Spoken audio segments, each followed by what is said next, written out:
All right, so about the analogy between the onion and how your body deals with viruses and bacteria as far as making antibodies. So this would be the serology talk. And basically when your body sees a pathogen, a bacteria or parasite or a virus, it deals with it the same way as you would if you were to peel an onion. So basically I've put a little cut through there and I can go ahead and just peel the outside of this onion.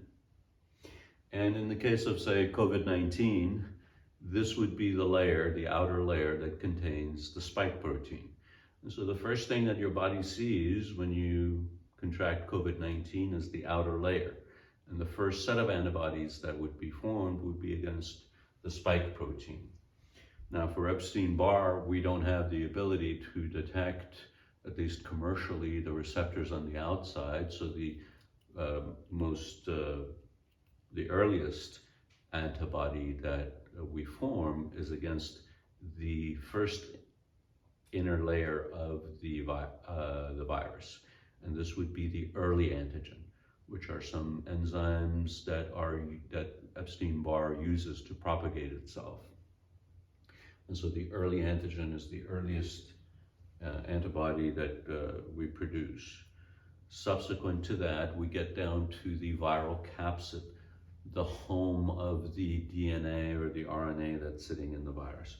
And so if you think about the center of the onion as the nucleus that has the main information in it, all of these protective layers have to be removed before you get to that. And so we mounted an antibody response to the viral capsid, and then maybe later on we found an IgG response to the viral capsid, and then eventually we got to the nucleus. And the nucleus of the Epstein Barr virus, for example, holds 6 different proteins that our body can mount an immune response to, can make an antibody to.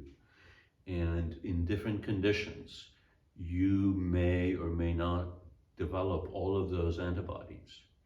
And it's been shown that at least in some people, the autoimmune disease happens when you never develop the antibodies to EBNA1, and in conditions of chronic fatigue and myalgic encephalitis and fibromyalgia, there may be a complete resolution of the initial infection, but something triggers the reactivation.